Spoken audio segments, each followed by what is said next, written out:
Let's continue to get voices from various political parties. We're joined now by the spokesperson of the Inkatha Freedom Party on the passing of Ms. Duarte. That's Mr. Mkhuleko Hlegwa. Thank you very much for availing yourself this morning. I guess maybe your initial thoughts when you heard of the news of the passing of Ms. Duarte. Well, it's a very sad loss, and one had hoped that she would make a recovery.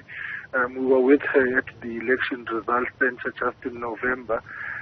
Before she took leave, and one would not have expected that, she would deteriorate to the point that she would pass. On both the IFP, we extend our sincerest and deepest condolences to the Duarte and Hlengwa families and the African National Congress on the passing of Ma'am Jessie. She was generally and specifically a very nice and pleasant person to engage with.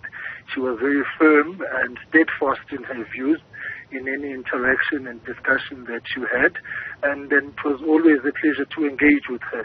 And whilst, of course, there are many differences between the IFP and the ANC, she was one of those leaders who understood the importance of the reconciliation agenda between the two parties and was in constant communication with our Treasurer General, Mr. Singh, in trying to facilitate in one way or the other a logical conclusion to that reconciliation agenda. So we most certainly feel this loss, and we are sad for the ANC and her family for losing someone who was really a genuine South African in her own right, in what she believed in and what she prayed and hoped for this country. And it's now up to the ANC to take forward her legacy.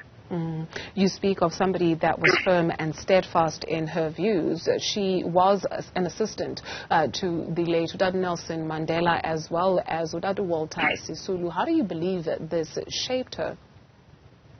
Well, those are towering figures, the most South Africa's struggle history, and therefore she would have gleaned in on the importance of taking the country forward. She would have gleaned in on the importance of freeing our people from the challenges of oppression, indignity, injustice, poverty, inequality, and unemployment.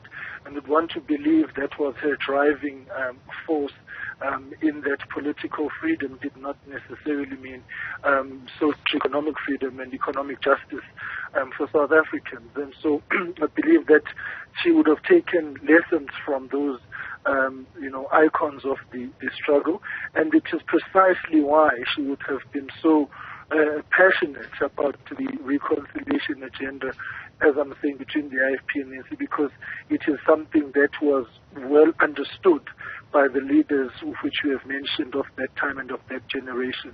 And so it is a loss that is very, very tragic and untimely, but also at the same time draws our attention as a country again to the challenge of cancer, and more research having to be done and more resources need to be pumped into cancer healthcare in the country, because quite frankly it's seemingly that it is on the rise, and so it does open up as a discussion anew of extra measures that need to be taken place to ensure a healthcare system that responds to these challenges.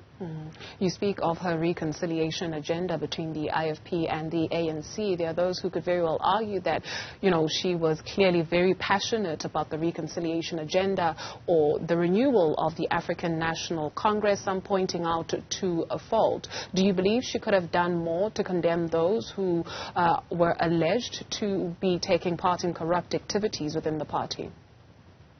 Well, it's not for me or the IFP to comment on ANC matters, but it would have been her responsibility, as it is all of our responsibility, where corruption manifests itself, to call it out and to make sure that action is taken, particularly in the state apparatus.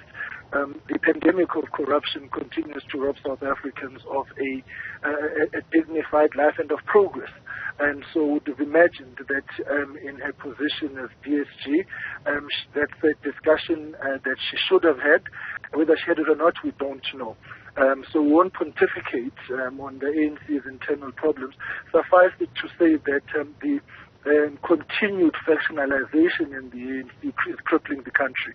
And it would have therefore be important that the ANC rises above those factions whilst they are in power and allow the electorate an opportunity to make a determination in the next election. fair enough. Mkhuleko Hlegwa speaks for the Inkatha Freedom Party. Thank you very much for your reflection this morning.